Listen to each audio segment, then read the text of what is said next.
Yes, a very good evening to all our viewers and welcome to another edition of Evening Review. My name is Philip Joseph and I will be your host tonight.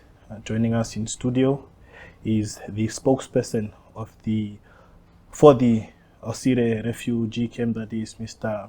Victor Afande, who will be taking us through some of the challenges they have faced over the years, including the issues of verification processes, survival, as well as how they have been affected by this cause.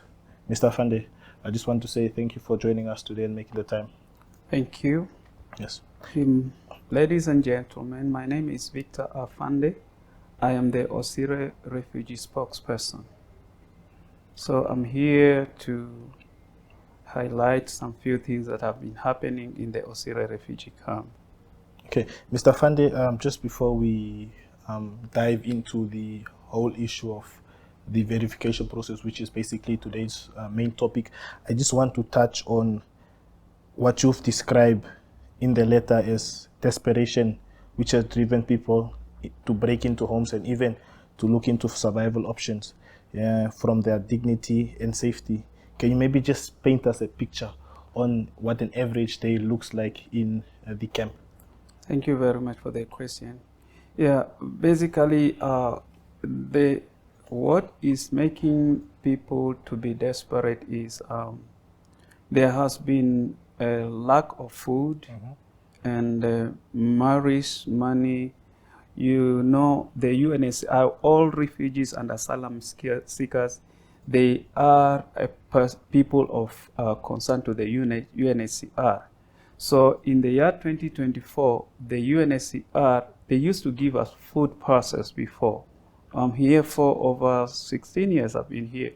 So before they introduced the issue of giving marriage instead of food parcels, we used to receive food parcels every month at the Osire refugee camp, which is for our upkeep.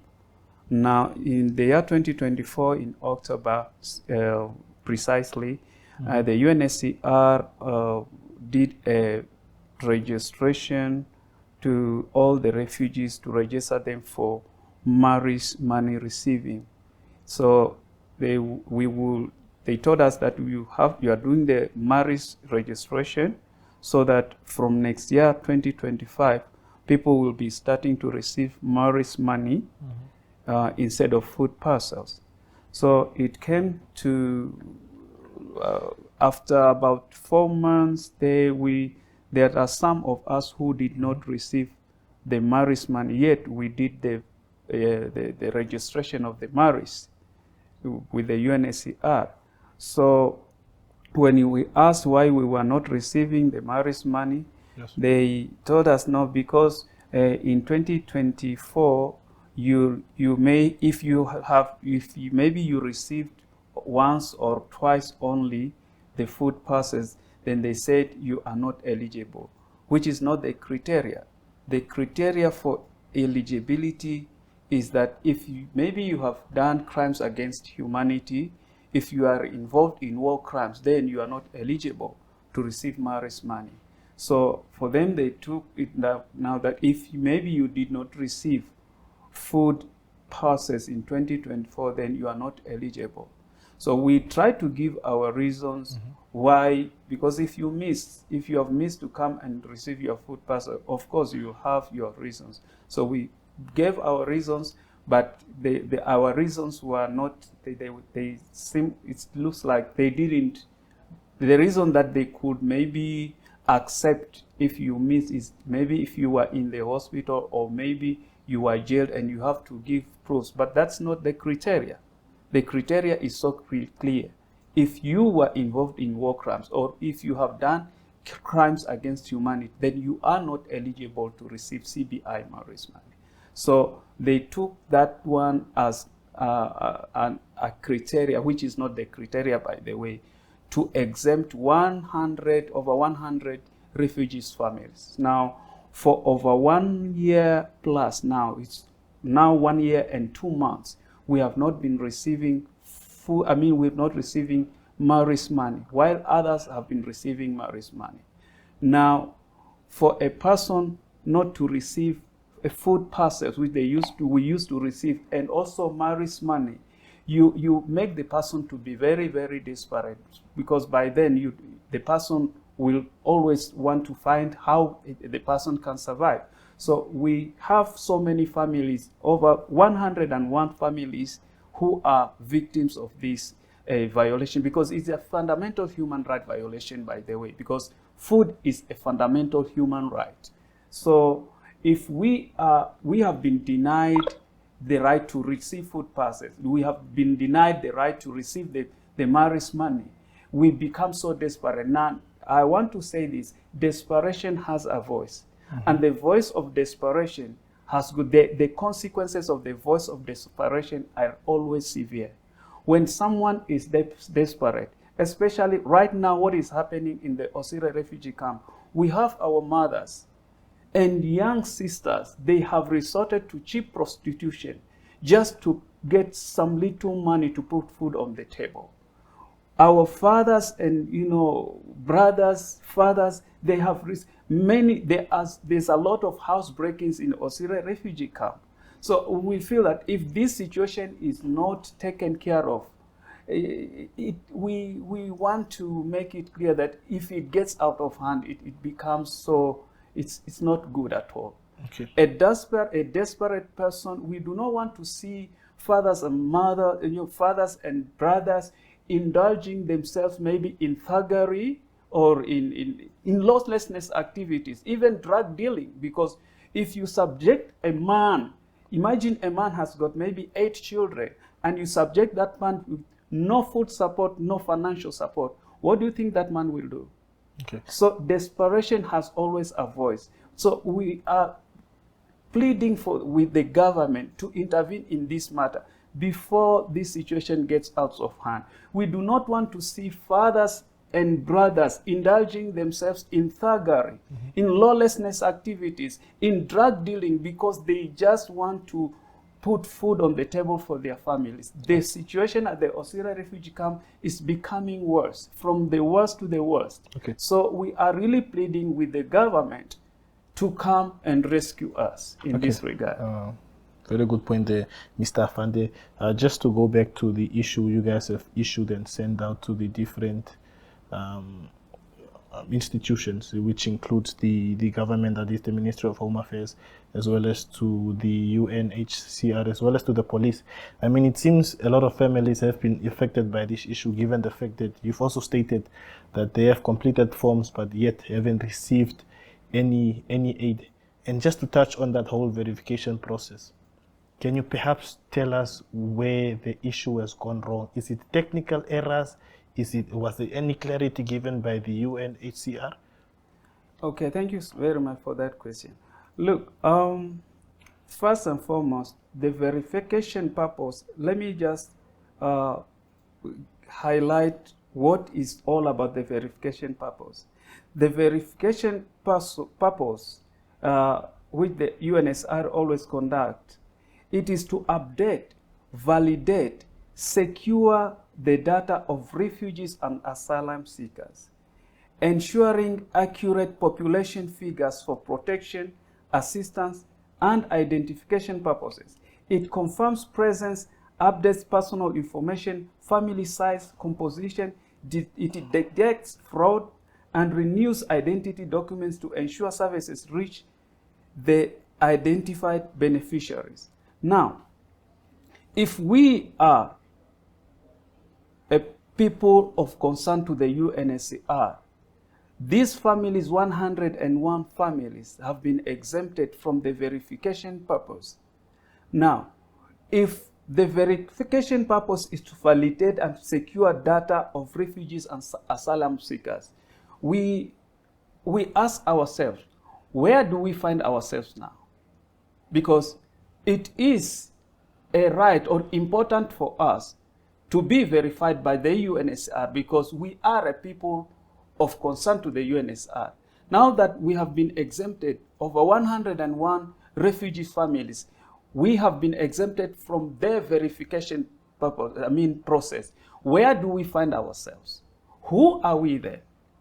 If the verification process is for database, is for data to secure data for refugees and asylum seekers, why are we exempted from their verification process? So are we still recognize refugees? Because the verification purpose and process is a mandate of the UNHCR. So if they exempt us, why? The questions here are, can really UNHCR go against its mandate? If this is its mandate, why should we be exempted from the verification process? And we were exempted from receiving Maris. By the way, Maris money, receiving food or Maris money, it is a right because it's a fundamental right. And when you go to the Refugee Recognition and Control Act of the Namibian government, under Article 3. Article 3 says that there should be no discrimination. It is the article of non-discrimination. So if we are exempted from receiving Maris, in other words, we are discriminated from being, receiving our fundamental human right. So that is already against the article which is written in the Namibian Refugee and Control Act. So here is a verification process. We have been exempted. And now that we have been exempted, we do not know. That's why we are really pleading with the government, because we do not know where we stand. We have written letters to the Prime Minister, Office of the Prime Minister, and also we have written letters to the Namibian police, because when it comes to desperation and you see fathers and brothers, they indulge themselves in lawlessness activities, it will affect the security. So we have written letters to the Namibian police, to the Office of the Prime Minister. Also, we sent a letter to the UNHCR organization, and also to the Minister of Home Affairs, to the Minister for Home Affairs. We raised our concerns. We took these letters, and we even wrote emails to these officers, raising our concerns, because right now we do not know where we stand. We are recognized refugees, but if we are recognized refugees and we have been exempted from the verification process, where do we stand? If the verification process is to validate and take data of all the refugee and asylum seekers, we as recognized as refugees, and we have been exempted from a very important process like that, where do we stand? So these are our concerns that we are really pleading with the government of Namibia to come to our rescue. That's why we wrote these letters to the Office of the Prime Minister, to the Minister of Home Affairs, to the UNHCR organization, and also to the Namibian police. Okay, Mr. Afande, those are a number of good points that you've raised there, but I'll just have to quickly cut you short there, as we will head for a short break, that is to our viewers. And when we come back, we will be touching more on this very crucial conversation with the spokesperson of the Osire refugee camp. So do not go anywhere, and we will see you right after the break.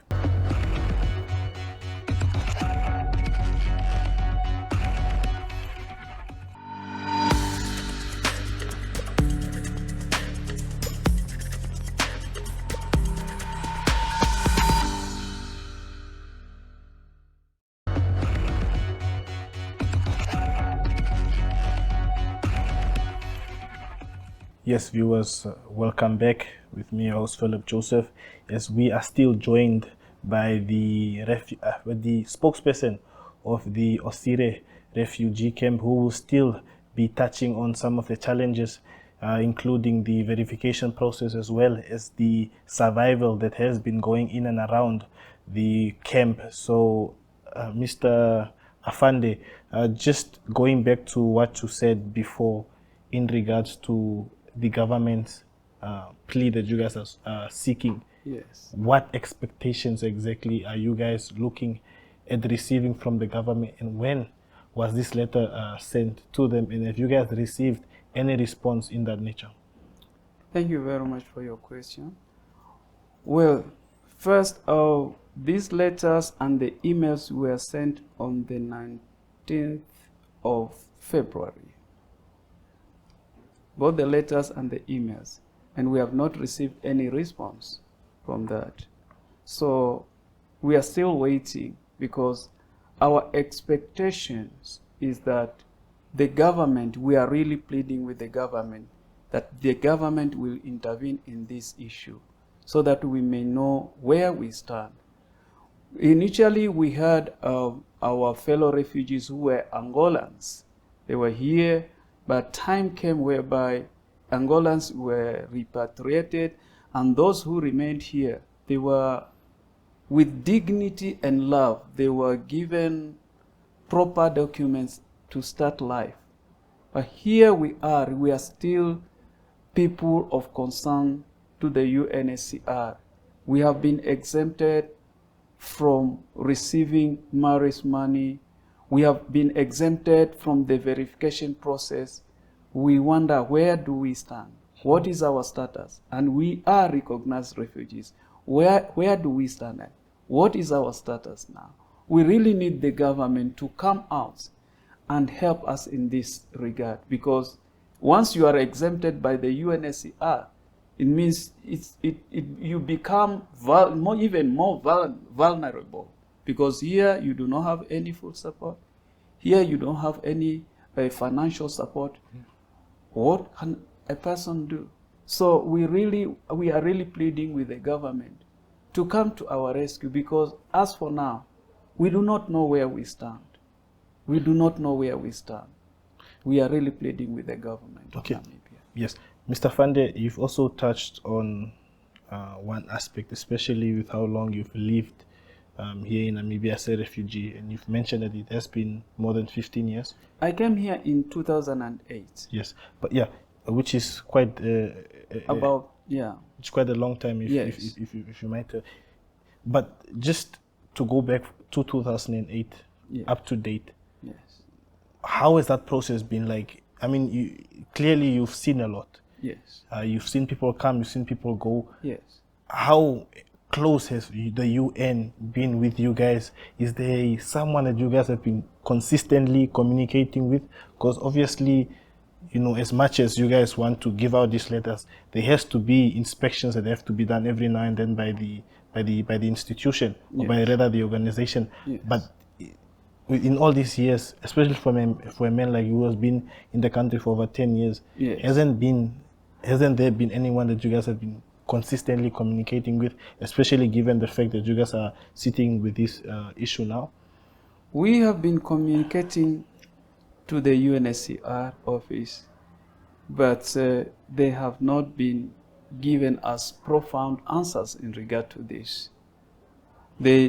Their answer is that no, if you did not receive marriage, if you did not receive, food parcel in 2024, then you are not eligible. That is the criteria, which is not, by the way. The criteria is so very clear. So we have always been, telling the UNHCR, but they have not been, coming for us, to rescue us in this regard. We have also been speaking to the government in regard to this. We have sent these letters, but we have not gotten any response. So our situation is bad, and we really need assistance in this regard. And the situation, if I can just talk about the situation in Osire refugee camp, it is bad because people are suffering. People are suffering. People are starving. And hunger, let me just make it clear, hunger is as bad as death. I want the whole world to know that hunger is as bad as death. I can give a scriptural reference to this. And this is the scriptural reference. When you read in the book of 2 Kings, from chapter 6 there, from verses 24 going down to chapter 7, you will find that in Israel there was hunger because the king of Assyria besieged Israel, Samaria. Now, when it besieged Samaria, there was hunger in Samaria to the extent that women started eating their own children. So I just want to highlight, to make it clear how hunger is as bad as death. During that time, when women started eating their children, 2 women agreed to eat their own sons. So the first one, they ate the first one, then the second day, the other one which they were to eat, that's the son which was remaining. The other woman was scaling and hid her son. This matter was taken to the king of Israel, and the king of Israel rent his clothes as a sign of mourning.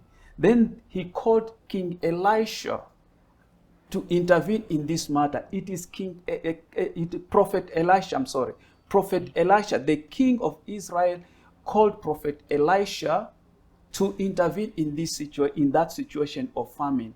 It is Prophet Elisha that decreed a decree that from tomorrow there will be no more hunger in Israel. It was only by the finger of God that the next day, through 4 lepers, God wrought a special miracle to the Israelites, and there was no more hunger. So I just want to make it clear to you that hunger is as bad as death. If a woman can eat her own son because of hunger, how much more for the same woman because of hunger to go for cheap prostitution? Yeah. That's Afande, why, yes. Sorry for interrupting you there. Just to quickly interject. Yes. You spoke on the issue of hunger. Yes.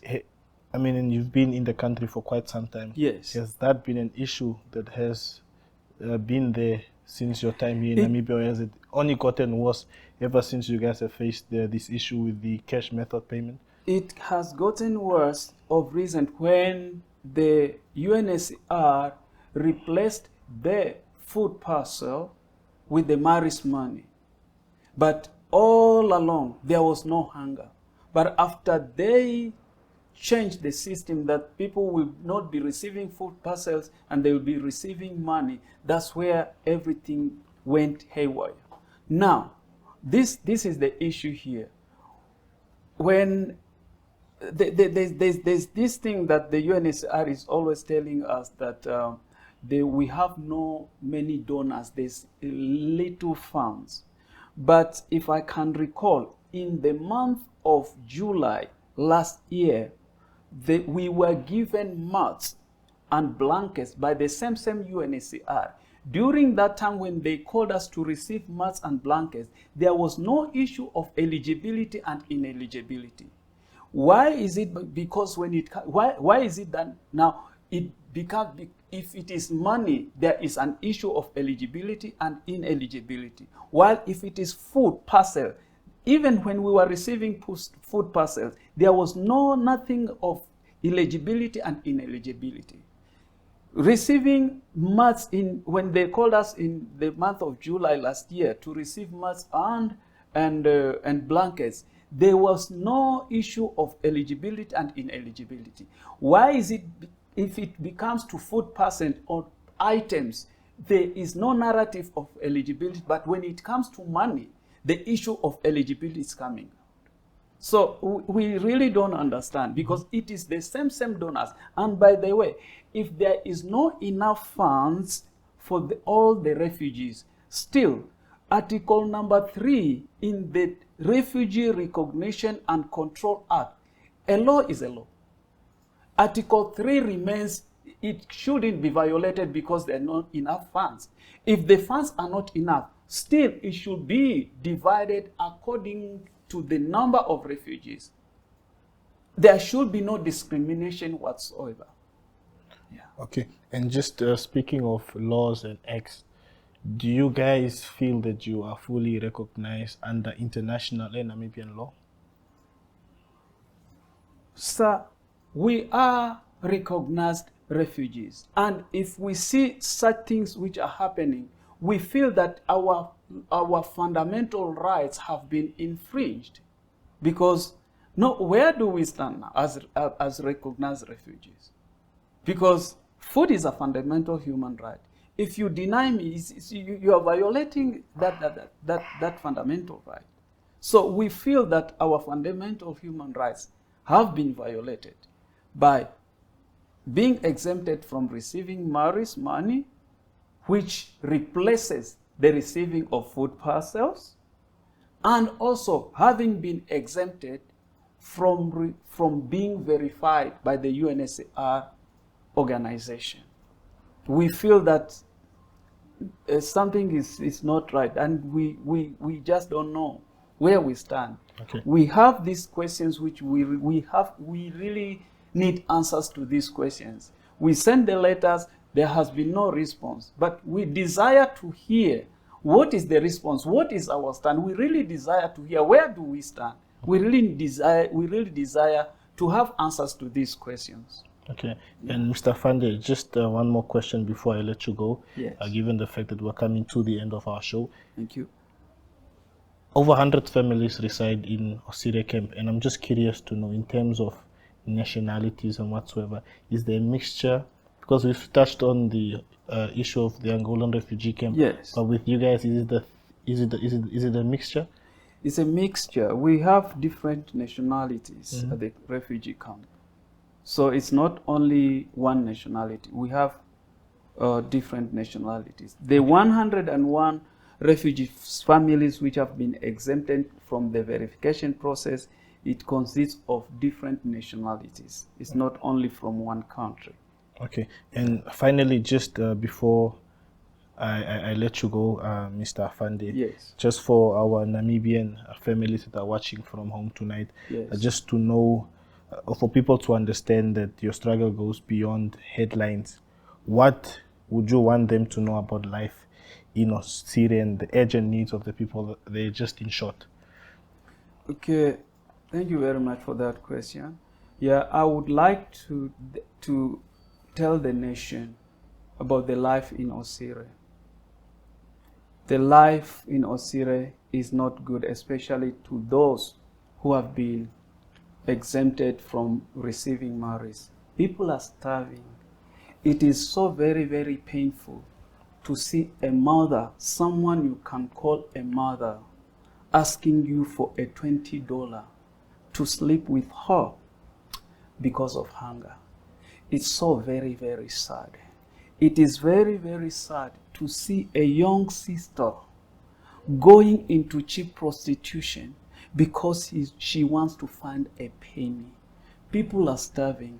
The situation is coming from worse to the worst. I would like to tell the Namibian nation that people in Osire are starving and they are desperate. That desperate voice, we need it to be heard. We need the government really to come to our rescue. We are pleading as recognized refugees in Namibia. Okay. Yes, viewers, you've heard it from Mr. Afande, and that wraps up tonight's edition of Evening Review. And just a big thank you to you, Mr. Victor Afande, for making time to come onto our show today, just to shed light on the challenges in the Osire camp that you guys have experienced over the years. Obviously something that not a lot of people, rather not a lot of people, but something someone wouldn't want to go through. But yes, viewers, as I said, that brings us to the end of our episode tonight with me, your host, Philip Joseph, and the rest of the team. Good night. Thank you.